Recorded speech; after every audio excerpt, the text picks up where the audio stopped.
Bienvenue dans Genèse à Apocalypse. Je suis votre hôte, et aujourd'hui nous entrons dans l'un des récits les plus troublants du livre de la Genèse, Jacob qui vole la bénédiction destinée à son frère Ésaü.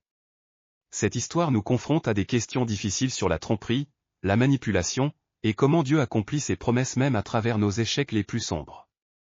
Dans Genèse 27, nous voyons Isaac vieillir et perdre la vue. Sachant que sa mort approche, il désire bénir Ésaü, son fils aîné. Mais Rebecca et Jacob conspirent pour voler cette bénédiction par la tromperie. Lisons ensemble Genèse 27, 1-4 selon Louis II, Isaac devint vieux, et ses yeux s'affaiblirent au point qu'il ne voyait plus. Alors il appela Ésaü, son fils aîné, et lui dit, « Mon fils. » Et il lui répondit, « Me voici. » Isaac dit, « Voici donc, je suis vieux, je ne sais pas quand je mourrai. Maintenant donc, je te prie, prends tes armes, ton carquois et ton arc, va dans les champs, et chasse-moi du gibier. Fais-moi un mets comme j'aime, et apporte-le-moi à manger, afin que mon âme te bénisse avant que je meure. » Ce passage révèle immédiatement que la bénédiction n'était pas un simple souhait paternel, c'était un acte prophétique solennel qui transférait l'héritage spirituel et matériel. Examinons les détails souvent négligés de cette histoire dramatique. Premièrement, Isaac demande un repas spécial de gibier avant la bénédiction. Ce n'était pas simplement un dernier repas, c'était un rituel solennel.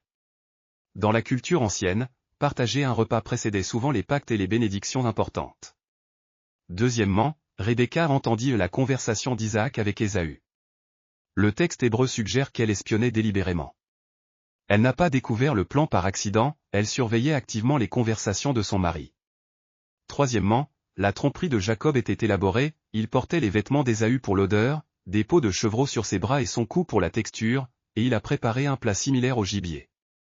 Cette tromperie touchait tous les sens d'Isaac affaibli.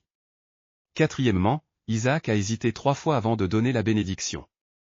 Au verset 20, 22 et 24, Isaac exprime des doutes, « Comment as-tu trouvé si vite ? La voix est la voix de Jacob, mais les mains sont les mains d'Ésaü. Es-tu bien mon fils Ésaü ?» Isaac soupçonnait quelque chose, mais il a choisi de procéder malgré ses doutes.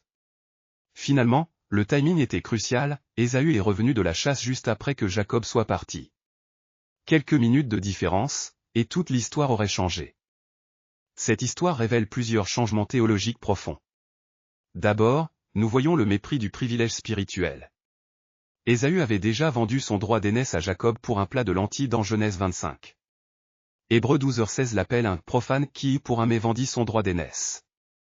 Ésaü représente ceux qui méprisent les bénédictions éternelles pour les plaisirs temporels. Ensuite, nous voyons la manipulation humaine face à la promesse divine. Dieu avait déjà dit à Rebecca dans Genèse 25, 23 que l'aîné sera assujetti au cadet. La promesse divine était claire, mais au lieu d'attendre l'accomplissement de Dieu, Rebecca et Jacob ont choisi la tromperie. Ils ont essayé d'accomplir la volonté de Dieu par des moyens pécheurs. Troisièmement, nous voyons comment la bénédiction devient malédiction à cause du péché. Isaac prononce une bénédiction magnifique sur Jacob, mais les conséquences de la tromperie créent des générations de conflits. Jacob devra fuir sa famille, travailler 20 ans pour Laban qui le trompera à son tour, et vivre dans la peur de la vengeance d'Ésaü. Finalement, l'unité familiale se brise complètement. Une famille autrefois unie se divise, Ésaü planifie tuer Jacob, Jacob fuit vers Haran, et Rebecca ne reverra probablement jamais son fils préféré. Le péché détruit toujours les relations et crée des divisions durables. Cette histoire révèle aussi des éléments importants sur l'ordre créationnel. Isaac, comme chef de famille, avait l'autorité de transmettre la bénédiction patriarcale. Cependant, Rebecca a subverti cette autorité par la manipulation secrète. Elle n'a pas confronté son mari directement ou cherché la sagesse divine, elle a choisi la tromperie. Cela ne justifie pas le favoritisme d'Isaac pour Ésaü, mais cela montre comment le péché pervertit les rôles divins. Dans le plan de Dieu, l'homme et la femme devaient marcher ensemble dans la vérité et la soumission à la volonté divine. Ici, nous voyons la division, la tromperie, et la manipulation remplacer la communication ouverte et la confiance mutuelle. Isaac favorise Ésaü malgré la prophétie divine, Rebecca manipule la situation en secret, et leur fils reflète cette division. Cette histoire nous enseigne que quand nous abandonnons l'ordre et les principes de Dieu, même nos bonnes intentions peuvent produire des conséquences destructrices. Dieu accomplit toujours ses promesses, mais nos méthodes pécheresses amènent des souffrances inutiles.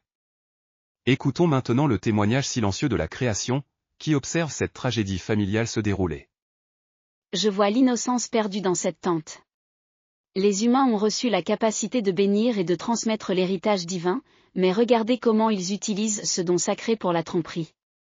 Nous, les animaux, nous servons selon notre nature sans question. Mais ces êtres créés à l'image de Dieu choisissent de mentir et manipuler au lieu de faire confiance à celui qui leur a fait des promesses. La paix de cette famille est brisée. Ésaü pleure amèrement, Jacob fuit dans la peur, et les parents sont divisés. Quelle tragédie quand ceux qui portent l'image divine choisissent la voie de la tromperie au lieu de la confiance. Pourtant, même dans cette obscurité, je vois que l'Éternel accomplit sa parole. Sa promesse demeure vraie malgré leurs échecs.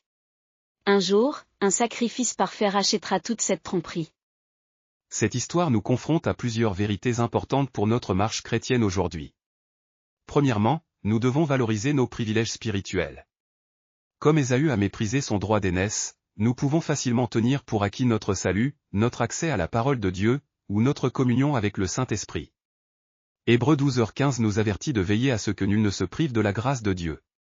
Deuxièmement, nous devons chercher les bénédictions de Dieu par l'obéissance, non par la manipulation. Rebecca et Jacob connaissaient la promesse divine, mais ils ont choisi leur propre méthode au lieu d'attendre l'accomplissement de Dieu. Combien de fois essayons-nous d'accomplir la volonté de Dieu par nos propres forces au lieu de lui faire confiance? Troisièmement, nous devons comprendre que nos péchés ont des conséquences sur nos familles et nos générations. La tromperie de Jacob a créé des conflits qui ont persisté pendant des décennies.